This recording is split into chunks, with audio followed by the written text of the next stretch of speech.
Are के Saxena excellence mastermind YouTube में आपका फिर से बहुत बहुत स्वागत करता हूँ।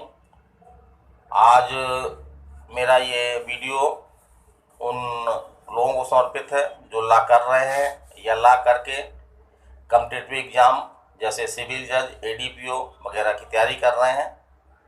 ये मेरा सीपीसी वो मैंने एक चैलेंज के रूप में स्वीकार किया है और मेरा ये उद्देश्य है कि सरल से सरल शब्दों में सीपीसी को स्पष्ट करना। तो आज का मेरा हेडिंग है सीपीसी बहुत सरल है। अभी तक 3 पार्ट में बना चुका हूँ, ये मेरा चौथा पार्ट है। तो जैसा कि मैंने पिछले नंबर 3 वीडियो में आपको विचाराधीन न्याय और प्रांग न्याय के बारे में बताया था, आज मैं विदेशी निर्णय से शुरू करना चाहूँगा।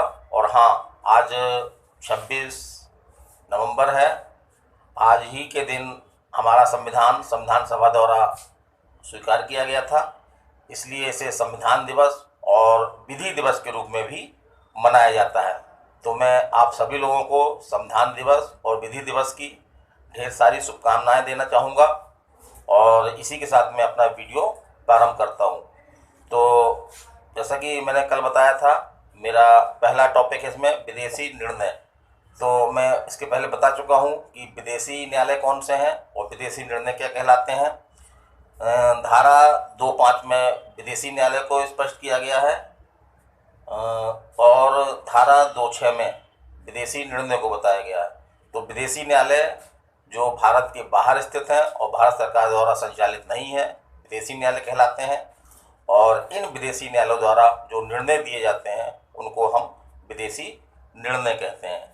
अब विदेशी निर्णय भारत में उनकी क्या स्थिति है, तो इस संबंध में हमारे प्रावधान दिए गए हैं।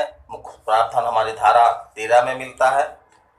तो धारा 13 में यह स्पष्ट किया गया है कि विदेशी निर्णय जो है निश्चायक माने गए हैं, लेकिन कुछ स्थितियां हैं जबकि वो निश्चायक नहीं होंगे। वो कौन कौन सी स्थितियां हैं, जैसे कि जो विदेशी न्यायालय ने ऐसा निर्णय दिया है वो सक्षम अधिकारिता नहीं रखता था, या ऐसा निर्णय गुण दोष के आधार पर नहीं दिया गया है, या ऐसा निर्णय जो है अंतर्राष्ट्रीय विधि की त्रुटिपूर्ण व्याख्या करते हुए दिया गया है और जो भारतीय विधि के विपरीत है।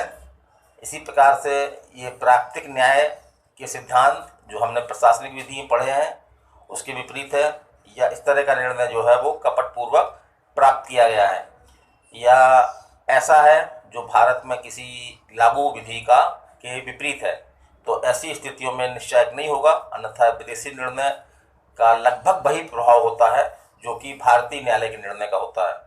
अब प्रश्न ये उठता है विदेशी निर्णय के बारे में क्या अवधारणा की जाएगी। तो इसका उल्लेख सीपीसी की धारा 14 में किया गया है और ये कहा गया है कि विदेशी निर्णय के संबंध में न्यायालय यदि विदेशी निर्णय की प्रमाणिक प्रति पेश की जाती है तो ये अवधारणा करेगा कि ये निर्णय सही है, लेकिन ये खंडनीय अवधारणा है। ऐसा पक्षकार जो इससे पीड़ित है या कोई पक्षकार मामले का पक्षकार इसको जो है वो असत्य साबित करने के लिए स्वतंत्र है। अब मैं और आगे बढ़ूंगा तो विदेशी निर्णय भारत में धारा 44A के अधीन निष्पादन में भी किया कराया जा सकता है। इसका मतलब क्या हुआ कि धारा सीपीसी की धारा 44A में ये प्रावधान किया गया है कि जिस तरह से भारतीय न्यायालय के निर्णयों का निष्पादन होता है उसी प्रकार से विदेशी न्यायालय के निर्णयों का भी निष्पादन कराया जा सकेगा। तो इस प्रकार से एक टिप्पणी के रूप में आपके कई एग्जामों में आया है विदेशी निर्णय के बारे में, तो उसमें हम ये बता सकते हैं। अब हमारा दूसरा टॉपिक जो बहुत महत्वपूर्ण टॉपिक है, ये आपके मेंस में भी क्वेश्चन आ चुके हैं इस तरह के, और प्री में भी इसमें 1-2 क्वेश्चन आपके एग्जाम में आते रहते हैं। वो टॉपिक है आपका वाद संस्थित करने का स्थान, अर्थात जो पीड़ित पक्षकार है वो किस सिविल न्यायालय में अपना मामला दाखिल करे, इसके संबंध में जो है वो बताया गया है। ये प्रावधान जो है हम देखें अगर तो धारा 15 से इसके प्रावधान मिलना शुरू हो जाते हैं। धारा 15 सीपीसी की, इसमें एक समान नियम बताया गया है कि सक्षम अधिकारिता वाले सिविल न्यायालय में मामला प्रस्तुत किया जाएगा। लेकिन यहाँ पे एक बहुत महत्वपूर्ण चीज़ है कि यदि एक से अधिक न्यायालय सक्षम है तो जो सबसे निम्न सक्षम न्यायालय होगा उसी में ही मामला संस्थित करना आवश्यक होगा। तो ये समान नियम है। अब हम इसके आगे बढ़ते हैं।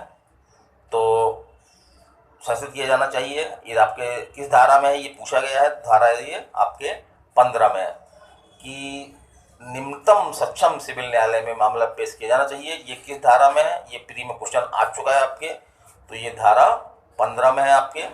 फिर यदि अचल संपत्ति संबंधी मामले कहाँ संस्थित किए जाने चाहिए, तो इसकी चर्चा आपकी धारा 16 से 18 तक में की गई है।